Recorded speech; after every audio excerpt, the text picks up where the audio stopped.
Running second and third behind the fourth. And homework is talent. There was a coach standing beside me at the state meet, and he kind of looked over to me and he asked me, he said, "Coach, you got several athletes, man, who was here a year ago." And he said, "Man, a year ago, these same athletes, they couldn't perform. They couldn't step up and do what you needed them to do." And he said 12 months later, he said, "Man, they're doing everything that you want them to do, and they're doing extra." He said, "What are you doing to these kids, man, when they come to you?" He said, "What are you doing?" And I asked him a question. I said, "What's a mentor?" He said, "Oh, a mentor is somebody that help people." I said, "Buddy, you got part of it right." I said, "That's not even a half of it." I said, "Listen, brother. The first athlete, when I see a child or an athlete that come in my face, the first thing that I asked them, I say, how much time do you spend on your craft outside of practice? How much time do you work outside of practice on your craft? And you tell me the truth. Tell me the truth." And they look at me and they say, "Well, hardly none." 9 times out of 10 I hear none. And I say, "How long do you and your coach spend outside of practice working on your craft?" And I say, "Tell me the truth." Hardly none.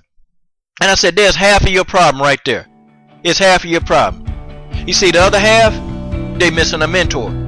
You see, to get the results that I'm able to get out of certain people within a 12-month period, guys, it's not rocket science. It's not rocket science, but it requires a sacrifice. And I told this guy, I said, "Listen, man, listen. My name says Coach Shelton Harrison, but I said, I am no coach, okay? Because coaches can't do what I do. Coaches cannot do what I do. Mentors.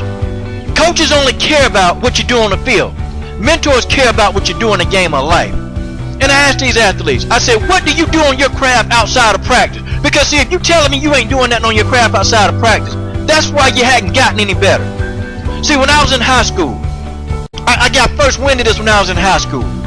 You see, I'd be the only guy on the football team staying out to practice late into the dead of night. I'd be the only person on the track team working on my skill crafts. When practice over, everybody else went home, even coaches.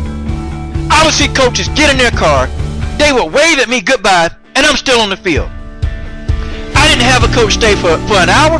I didn't have a coach stay for 30 minutes. I didn't have a coach stay for 15 minutes. I didn't have a coach stay for 5 minutes to say, "Look, man, I see you passionate about this. I see you really passionate about what you're doing, man. Here, let me take some time out, and let me just kind of help you with this, man, because I know you're trying to be good at this." Now, one coach in high school took that time out. And now I understood why in high school I never excelled in the sports that I played. Okay? And it's not because of my work ethic, because some athletes, they do work. Some athletes, they will go out there and they will work on their craft. But you can't work when you don't know what you're doing. They're missing a mentor. And so I'm still talking to this guy. My first mentor was in college. He came over to me. He was a volunteer coach, and I'll never forget him. Volunteer coach came over. He said, "Man, you work hard." He said, "Listen, I want to work with you one-on-one." And I'm sitting there looking like, are you kidding me? This guy is a wealthy guy. You know, accomplished many times over, had got businesses and stores. I mean, just a millionaire. But he wanted to take time out of his schedule to work with me. He said, "You work hard." He said, "Man, I think I can make you really good." And I said, "Okay. Whatever this guy did, we did it. Okay? Whatever he did, we did it. We worked hard. We worked. I mean, we worked into the dead of night. We worked, you know, until I couldn't move anymore. We worked. But I tell you what, he was doing a whole lot more than teaching me how to be a good discus thrower. Nah, man, this guy was getting involved in my life. He took time out of his busy life. The guy was a millionaire many times over. Had about 5 stores. He took time out of his schedule to invest in mine. I mean, he was asking about grades. Man, he knew. This guy knew everything there was to know about me. He knew some stuff that my own parents didn't even know. But he was a mentor. And I worked hard for him. I laid it on the line every day, and I went to tooth and nail for this mentor. I was loyal to him. You see, people disliked this man. People disliked this man. They didn't like this man. And I never understood why they didn't like this man, because I loved this man. Everything this man told me, I ate it because it was the truth. But I didn't understand why people didn't like this man. But now I know why. And people didn't dislike this man, because everything he said wasn't popular, but he spoke the truth. See, too many coaches, you want to be friends, you want to be their friends, you want to be their cheerleaders, you want to be their friends, instead of telling them what they got to hear. Instead of telling them You need to get off your lazy butt and you need to go and let's put the work in. See, too many of y'all coaches being friends with them. You see, a mentor not your friend. A mentor, you're going to hate your mentor most of the days of the week. You ain't going to like what they telling you. But what they telling you is always going to be the truth. You're not going to like your mentor. And a lot of my athletes to this day, they still probably couldn't stand some of the things that I did at practice. But you know, they understood. They knew that I had their best interest. You see, it's a difference between somebody hating your guts and somebody hating your guts but knowing that you have their best interest. You see, I'm a mentor. And I'll say it again, I'm a mentor. I don't coach anybody. Because every mentor is a coach, but every coach isn't a mentor. Okay? There's some days I hated this guy. I wanted to beat him up. But I knew what he was doing. And I understood that he cared about me more than any other person outside of my folks cared about me. I mean, and it's just the way it was. It's the way it was. This man took time out of his life. He put his life on hold to invest in my life. And guess what I've been doing for the last 20 years? What do you think the return on his investment is, okay? What do you think he got out of it? You see, his fame became even high, it became even popular, okay? Because see, if he could take somebody like me, which that was the reputation he was getting, even though he had coached far better athletes than me, but if he can take a Shelton Harrison and make him into a good athlete, this guy can take anybody. And outside of his millions, he started, you know, for about 10 years, he was private coaching and making, you know, thousands of dollars doing that. Based off of one, he just took time out of his schedule to help me.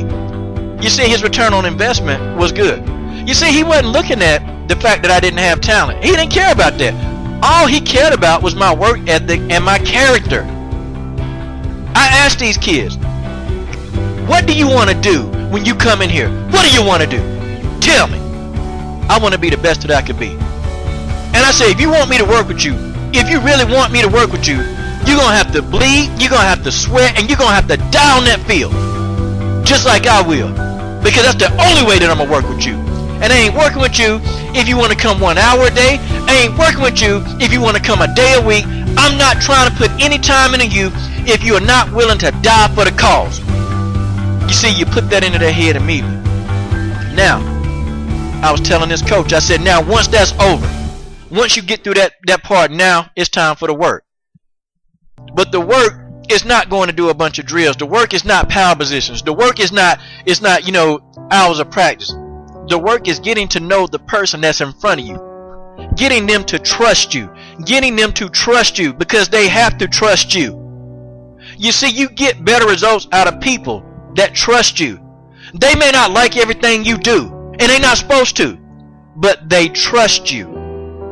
You see, the thing with a lot of you guys, you're running around here calling yourself a coach. The thing with a lot of you guys, you only care about the time that you put on the field. See, you're not trying to do any extra. You're not trying to make yourself known. You're not trying to make these kids trust you. You're not trying to get involved in their life. You're not trying to figure out what drives them. You don't even know what they want to be in the future. All you care about is how many points they can give you. All you care about is how good they make you look. And that's just the bottom line. But I'll tell you this right now. You get much more results out of somebody if they trust you. You get much more results if they can come tell you about their life. You'll get much better results out of people if you start being a mentor instead of a coach. If you stop being their friend and you start being the person that's supposed to lead them to the success that they're looking for. Because they're looking for you to help them do it. But see, it's a two-way street.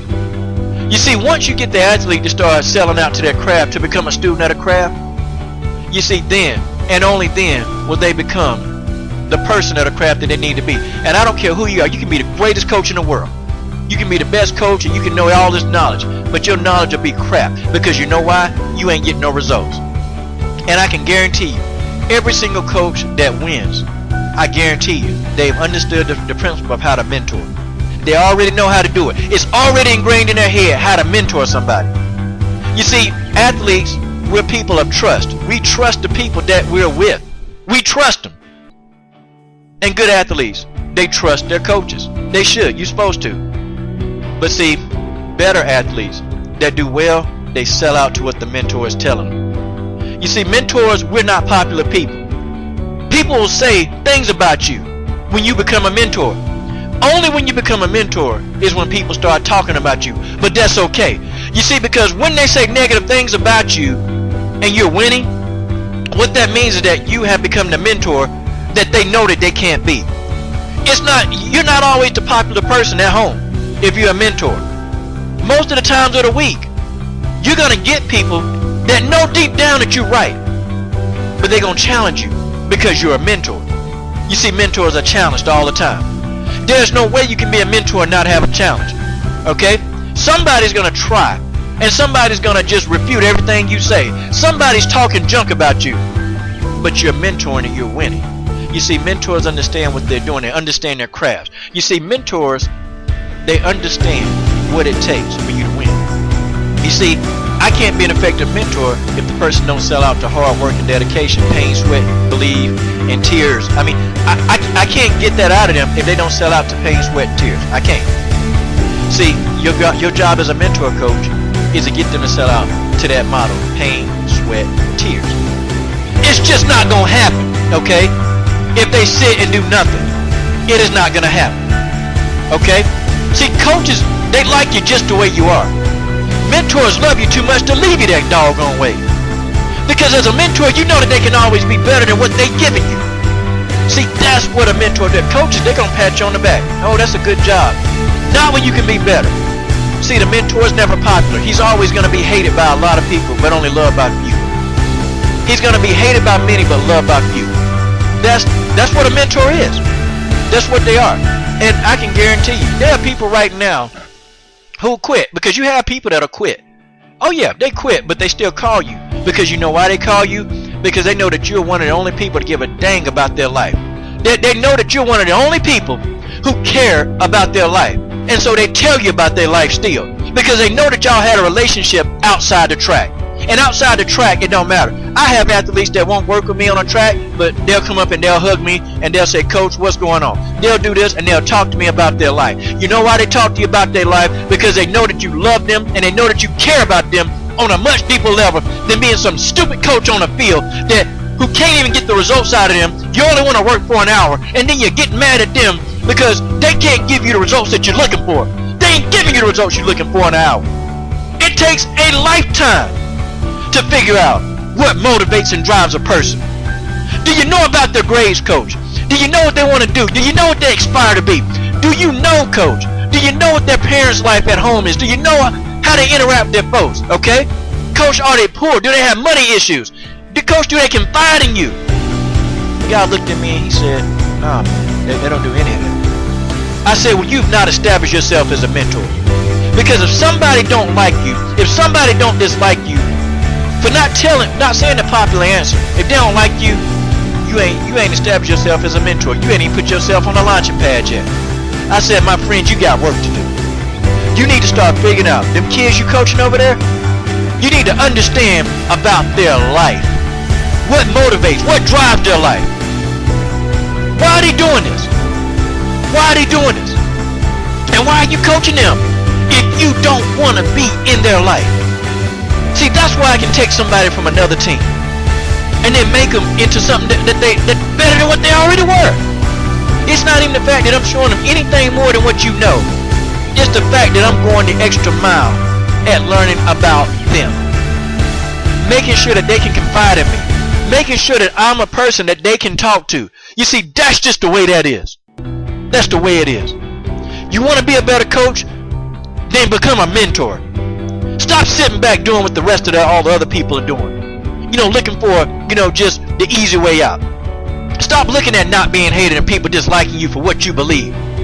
Man, you go step in there, you stand up for what you believe in, and you start mentoring those kids. You give them a goal, and you hold them to an expectation, and you make them get that expectation. And if they don't get that expectation, you light a fire under their behind until they get the expectation you want. You see, that's what being a mentor is. No mentor is going to be popular. You're not going to be the most liked person on your team. Or the kids are not going to like you. But you're not there for them to like you. You're not there for them to like you. And that was my story, and that's what I told him. Coaches, you want to coach these kids? Be a mentor. Stop being a silly coach. I'm done.